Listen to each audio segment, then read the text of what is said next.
We have with us from Washington, D.C., Anne Applebaum, who is the award-winning author, the Washington Post columnist. Anne is for a while writing on Kremlin attempt to divide the West, and it just now we have so many publications, the Western publication on Trump ties to Vladimir Putin, and it's sometimes hard to guess what is real and what is overestimated, what is underestimated. So, Anne, our question is really, what is the evidence? What do we know if we speak about the hacking scandal? What's real, and what we should know about Trump and Putin? One is really who Trump is surrounded by, what kind of people are in his entourage. As Ukrainians will know very well, one of them is Paul Manafort, who's best known actually in his career for having worked for Viktor Yanukovych. And more than that, having been involved with Yanukovych's business interests, having relationships with Ukrainian and Russian oligarchs, having invested together with them, having managed investments with them. He's somebody who actually, for American politics, is so unusual and so corrupt that people, I think, in this country haven't really begun to understand it yet. They don't, the media is kind of unclear how to deal with them. We haven't had someone like this at this high level in U.S. politics before. So he has around him Manafort. He has around him somebody called Carter Page, who is also somebody who spent much of the last couple of decades in Russia, investing in Russia. He has a relationship with Gazprom. He has a relationship with Russian oligarchs as well. So he is surrounded by Russians and people close to Russia, rather, in a way that is very unusual, not just in American politics, but in American business as well. So that's one piece of the story, and that's really true, and there's no doubt about it. The second piece of the story is the hacks. As far as we know, and there are several different independent companies and institutions which have looked at the hacks and which say there's really no doubt that there was a Russian hacker got into the Democratic National Committee. It was the same hacker who hacked the State Department and whose other American government institutions over the last few years. They've actually left signs on the hack that almost make it seem like, they want to be found. Now it seems that they have access to the Clinton campaign servers as well. So this also seems to be, this is of course more in doubt because, hacking is always a mysterious thing. We never really know who did it, and we have to rely on experts. But I haven't heard anybody, including on the Republican side or including in the Trump campaign, make a different argument. We haven't heard anybody attribute the hacks to anybody else. The third thing is that the material from the hacks is being leaked deliberately and in a way that is designed to affect the political campaign. And so the Democratic National Committee hacks were leaked on the eve of the convention in a way that was clearly designed to create discord inside the Democratic Party. Again, Ukrainians are familiar with this kind of tactic. You've seen it work in Ukraine before, but in the U.S., it hasn't been done, not in this way. To me, of course, this is logical. As soon as I saw it, I understood it. I've seen this tactic used in Ukraine. I've seen it used in Central Europe. I've seen it used in other countries as well.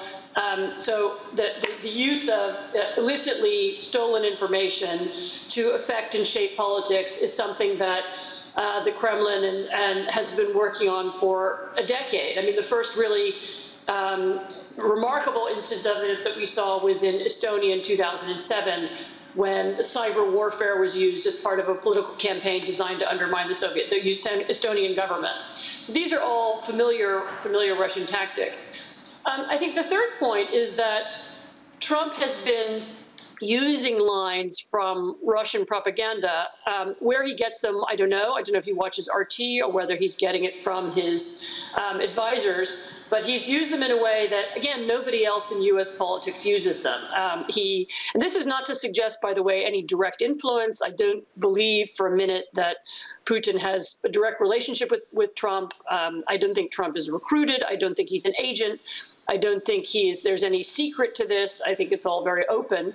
But yes, he is using the kinds of lines from that you would hear on RT or Sputnik or in Russian media about Putin and about Ukraine. So just this morning, he said on television that Putin had not invaded Ukraine. There was no such thing as a Russian invasion of Ukraine. And then sort of simultaneously in the next sentence, he said, oh, actually, the Crimeans want to be part of Russia. So he actually seems quite confused. The question is where he's getting these ideas. And it seems like my guess is he's getting them from Manafort and Page. But of course, I don't know. Again, I don't think there's anything sinister about it. Particularly, I think these are just issues that this is what he's come to believe. I think it's important to point out that the other unusual thing about this is that Trump doesn't have very clear ideas about much else. In other words, there aren't that many countries he's very interested in. There aren't that many places he has many ideas about. The fact is that he seems to have a special interest in Russia and Ukraine. And again, I'm guessing it's because of who's around him. He has used the Trump campaign used in U.S. politics before every convention, there is a negotiation about what should be in the party platform. And the Trump campaign was not very interested in the party platform, except for one issue, and it was this issue about Ukraine. And it was about dialing down some language about helping Ukraine or arming Ukraine.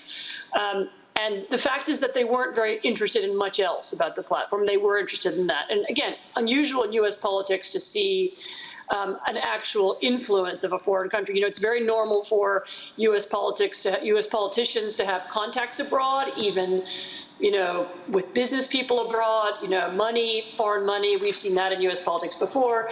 But it's very rare to see an open quid pro quo, meaning, the Trump campaign has a relationship with Russia, and you see it in Trump's language and in the activity of his campaign and in the party platform. So all of that is, to my mind, it's not sinister, again, in that it means that he's an agent or he was recruited. But what it means is there is a confluence of interests that Trump has decided, for whatever reasons, or his people around him have decided that it's in their interest to work together with Russia.